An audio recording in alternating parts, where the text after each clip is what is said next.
Today we have with us one of the cutest couple of TV industry, Shefali Sharma and Varun Sethi, who are sharing their love story and how their love story blossomed on the sets of Bani Ishq Da Kalma.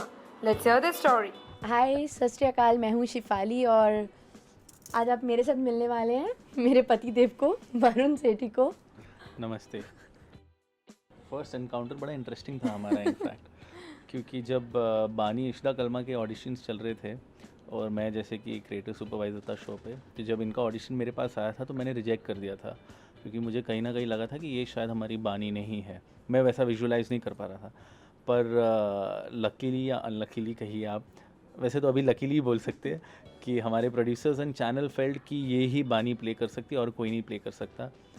तो rest is history. फिर वैसे ही ये बानी बनी और फिर कब बानी में हमारी बानी बन गई और इश्क दा कलमा हो गया पता ही नहीं चला। आपसे जानना चाहेंगे कैसे इन्होंने तो अपनी साइड की स्टोरी सुना दी, फर्स्ट एनकाउंटर, क्या इन्होंने सोचा था आपके बारे में? नहीं, मैं इनको फ़र्स्ट टाइम मिली थी जब मैं फ़र्स्ट डे था मेरा बॉम्बे में और मेरा लुक टेस्ट के लिए मुझे लेकर गए थे और he was standing in trousers loose से जो होते हैं ना पजामे टाइप, उसमें खड़े थे, कैप डाली हुई थी एंड आई वॉज लाइक कि शायद ये हीरो हो सकता है, कि मे बी यही हीरो। तो ये बहुत स्मार्ट से लग रहे थे वहाँ पर और my father was also saying यही हीरो होगा, बहुत स्मार्ट लड़का है। तो I said okay may be. तो जब लुक दिन से इनकी नज़र नो नथिंग लाइक दैट। जब लुक टेस्ट स्टार्ट हुआ ये कैमरा पकड़ के खड़े थे, मैंने कहा था अगर ये हीरो है कैमरा पकड़ के क्यों खड़े और बाद में मुझे पता चला था कि ही वॉज क्रिएटिव सुपरवाइज़र और पहले से नज़र नहीं थी। मैंने इनको मतलब पहले भैया बुलाती थी मैं इनको तो ऐसा कुछ नहीं था। तो ये शुरुआत कहाँ हुई, मतलब कब ऐसा लगा कि हाँ शी इज वन? एंड मेरे ख्याल से ऐसी सेट पे काफ़ी हमारे इंटरेक्शन होते थे, काफ़ी हम लोग सीन डिस्कस होता था, मैं इनको ब्रीफिंग दिया करता था और ऐसे बीच में एक पीरियड आया था जहाँ पर मेरी तबीयत ख़राब हो गई थी, मुझे चोट लगी थी, तो मैं कुछ हफ्तों के लिए सेट पे नहीं था।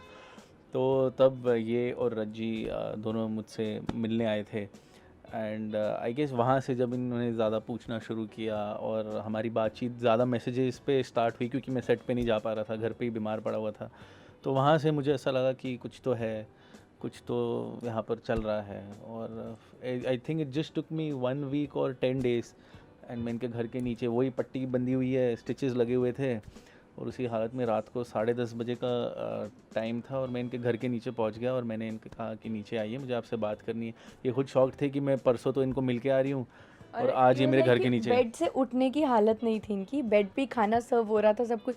और जब इन्होंने फ़ोन किया कि मैं आपकी बिल्डिंग के नीचे हूँ तो आप नीचे आओ, मुझे मिलना है, ऐसे ये पक्का सिर पे लगी है चोट, पता नहीं क्यों आ रहा है। मुझे लगा था कि डांट पिटने वाली है, चोट थी इसीलिए वो शॉर्ट सर्किट हो गया था। नहीं मुझे सच में ऐसा लगा था कि मुझे शायद किसी सीन को लेके डांट पिटने वाली है, तो ये कुछ तो गड़बड़ की है। आपके घर के नीचे डांट नहीं क्योंकि सेट से ऑलमोस्ट बानी एवरीवन नो 48 आवर्स का मतलब रेगुलर शूट होता था बानी में कंटिन्यूसली। तो मुझे लगा कि मे बी सेट पे गए हों और वहाँ से आए हों या चैनल से कुछ फीडबैक आया हो, तो मुझे था पक्का आज तो डांट पिटने वाली है और हुआ कुछ और ही। स्टोरी ऐसी है कि इनको मैंने फ़ोन किया कि नीचे आइए, अब मुझे आपसे कुछ बात करनी है, तो ये आई और जब गाड़ी में बैठी मेरे साथ तो मैंने शुरुआत में ही इन पे बॉम्ब डाल दिया कि मैं तुमसे कुछ बात करना चाह रहा हूँ और काफ़ी सीरियस सी बात है और मैं चाह रहा हूँ कि आप मुझे इसका सीरियस आंसर दीजिए। तो मैंने उनसे ये नहीं पूछा कि क्या आप will you like to go around या क्या हम बॉयफ्रेंड गर्लफ्रेंड हो सकते हैं। मैंने इनसे सीधा एक डायरेक्ट क्वेश्चन पूछा था कि क्या आप मुझसे शादी करना चाहेंगे।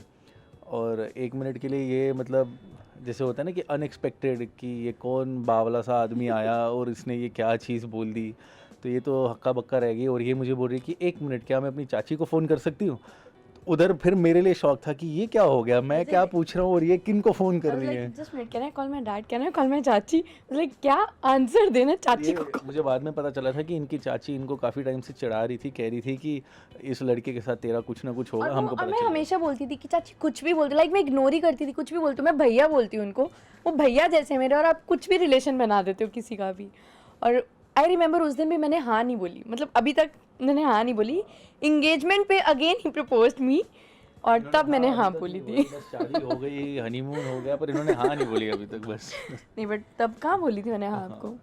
बस वही था कि आंखों ही आंखों में इशारे हो गए और हम खो गए एक दूसरे में। बहुत बार ऐसा हुआ है कि इनके रोमांटिक सीन्स चल रहे और मुझे ही जाके ब्रीफिंग देनी होती थी कि ऐसे नहीं, उसको और करीब पकड़ना है और करीब लाना है। पागल है, पक्का पागल और है, फिर क्या? इनका मुझे मैसेज आता था। एक आध बार मुझे याद है सोहम के साथ ही इनका सीन चल रहा था टेरेस पे, और काफ़ी लाइट इन पे गिरती है और सोहम और ये आमने सामने है और राउंड ट्रॉली है। काफ़ी क्यूट, इंटरेस्टिंग, बड़ा रोमांटिक सीन था। एक दूसरे की नज़रों में दोनों खोए हुए हैं और मुझे वो मोमेंट मिल नहीं रहा था, और मैं ही जाके इनको ब्रीफ कर रहा हूँ कि नहीं ऐसे नहीं, तुम्हें और रोमांटिकली उनकी आंखों में देखना है और ये देखना है।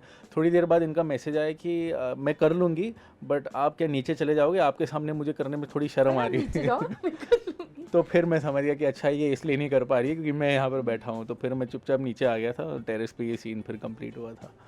तो ऐसे बड़े किस्से हुए हमारे साथ। As it was Varun who proposed Shefali, she took an opportunity to go on her knees. Let's have a look at Shefali's proposal. Mr. Varun Sethi, जी हाँ। not like this.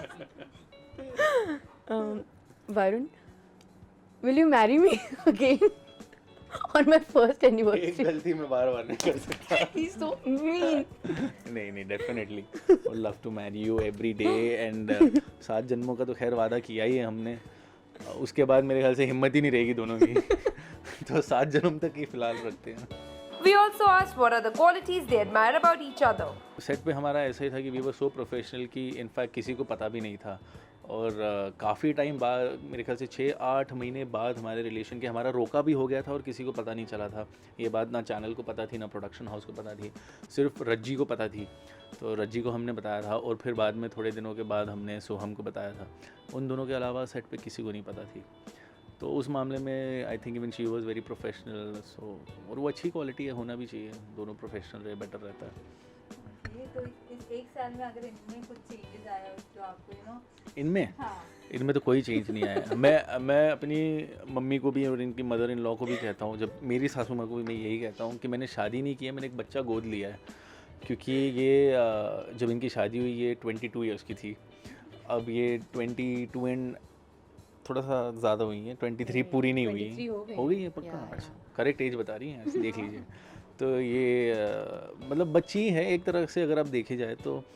और मुझे हमेशा से यही लग रहा था कि यार ये हाँ बोलेगी कि नहीं, इसलिए मेरा फर्स्ट क्वेश्चन यही था कि पहले सीधा शादी की बात करो, उधर ही फंसाओ। तो ऐसे कुछ ज़्यादा कोई चेंजेस नहीं आए, बिल्कुल वैसी है जैसी ये रही है। और इनफैक्ट हमें ऐसा लगता ही नहीं कि हमारी शादी हुई है। हाँ, हमें ऐसे लगता है कि जैसे 2 फ्रेंड्स हैं, बहुत अच्छे फ्रेंड्स हैं जो एक दूसरे को मतलब बहुत मेरी पसंद करते शादी हैं। पे भी जब विदाई हो रही थी, मेरे ब्रदर सब मुझे बोल रहे थे हंस हंस के, रोले रोले। मैं कह रही थी रोना नहीं आ रहा है, ऐसा लग रहा है कि मैं शूट करने जा रही हूँ और फिर वापस आऊँ। उनको पता था ना मुझे रोना है, तो इसीलिए वो नहीं बोल रहे थे कि आप रो। सीरियसली ऐसा कुछ भी नहीं हुआ था, मम्मा हंस रही थी बैठकर। नहीं बट चेंज तो कुछ नहीं आया। शायद ये सवाल आप 10 साल बाद पूछे तो या एक लंबी सी लिस्ट हो फिर हमारे पास। फैंस को क्या कहना चाहिए आप दोनों? कुछ नहीं, जिस तरह मैं तो यही बोलूँगी कि अभी तक जितना प्यार आप लोगों ने हमें दिया है, हम उम्मीद करते हैं कि उतना ही प्यार और या उससे भी ज़्यादा प्यार आप लोग हमें देंगे। बिल्कुल जिस तरह आपने इनको सराहाया बड़े पर्दे पे और हमारे काम को सराहाया पर्दे के पीछे, क्योंकि ज़्यादातर लोगों को पता नहीं चलता है पर्दे के पीछे की कहानी। तो ये कॉम्बिनेशन बड़ा अच्छा है, यूनिक है और इसको आपके आशीर्वाद और वेल विशेस की ज़रूरत है और हमेशा रहेगी। तो आप उसी तरह हमारे देते रहिए आशीर्वाद। We wish Varun and Shefali a happy married life, and guys, do let us know through your comments how did you find this segment. Neha Sawant, cameraman Mangesh, India Forums, Mumbai. Hi, this is Shefali Sharma, your Bani. Keep watching India Forums and do subscribe WhatsApp TV.